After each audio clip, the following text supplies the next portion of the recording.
Facts here. There was a lot of discussion about New York City. There is no discussion about gun violence in New York City without discussing the iron pipeline that is Florida, Georgia, South Carolina, North Carolina, Virginia, Pennsylvania, and honorary mention to Ohio, where 70% of likely illegal trafficked guns found in New York City come from.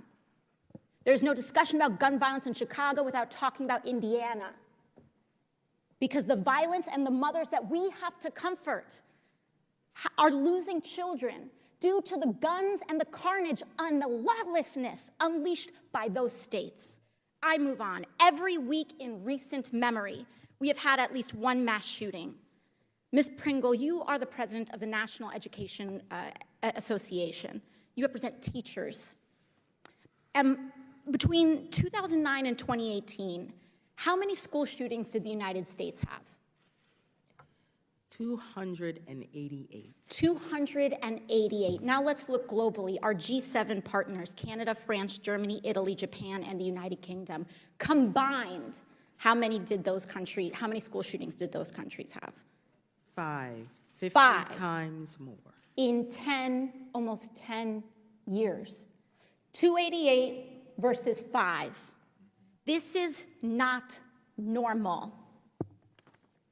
Not only is it not normal, it is internationally embarrassing and delegitimizing to the United States. Because for all the billions and trillions that this body authorizes in the name of national security, we can't even keep our kids safe from their schools being turned into a war zone. Now let's talk about why. Let's talk about one thing more important to lobbyists and the gun industry than children, than houses of faith, than human beings. Let's talk about profit. Mr. Suplina, in 2020, 22.8 million guns were sold, reflecting a 64% increase from 2019, correct? Correct. In 1 year. And across the board, gun manufacturers and ammunition companies began to see record profits. Is that right? That's correct. Now let's put that into context. In 2020, again, more than 45,000 Americans died by gunfire, reflecting an almost threefold increase from 2015. Are those statistics correct? That's accurate. So in your view, are you seeing a correlation between gun profits and gun deaths in the United States? Yes. This is about blood money. Between 2019 and 2021, 2 years, leading gun manufacturers Sturm and Ruger saw gross profits double to almost $280 million. In fact, during an earnings call, their CEO called the sales boom, quote, historic, ferocious, and that the future was bright. A month after that, an AR-556 pistol murdered 10 people at a supermarket in Boulder, Colorado. Those profit margins, $280 million, go to lobbying. Is that correct? Much of that goes to lobbying, correct? Significant amounts go to lobbying, correct. And can you remind us what the gun industry is lobbying against when it deploys these lobbying resources?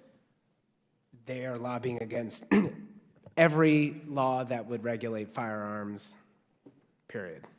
And can you briefly tell us how gun companies have poured extra profits directly into lobbying against gun reform?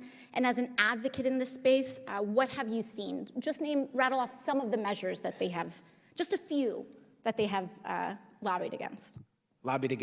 They've lobbied against background checks, which on all gun sales, which would, in fact, as was mentioned earlier, allow for the would-be criminal to obtain a firearm from a law-abiding citizen without a background check. The criminal would be breaking the law, but we could stop that. They've lobbied against red flag laws, which would temporarily deprive, after due process, firearm from somebody who poses a threat to themselves or others. That is a court adjudication. Thank you. Everything. Thank you very much. And for context, the NRA spent about $250 million in 2020 alone. That's more than twice the entire salary of Congress combined. In 1 year, lobbying against gun safety laws. There's also this discussion about anything but a gun, but that these are about violent people, but yet we aren't doing anything about addressing the actual root causes of misogyny, where 2/3 of mass shootings are connected to domestic violence, or the emergence of white supremacy radicalization, mass incarceration, and poverty, and the connections between that and mass shootings in our communities. I yield my time.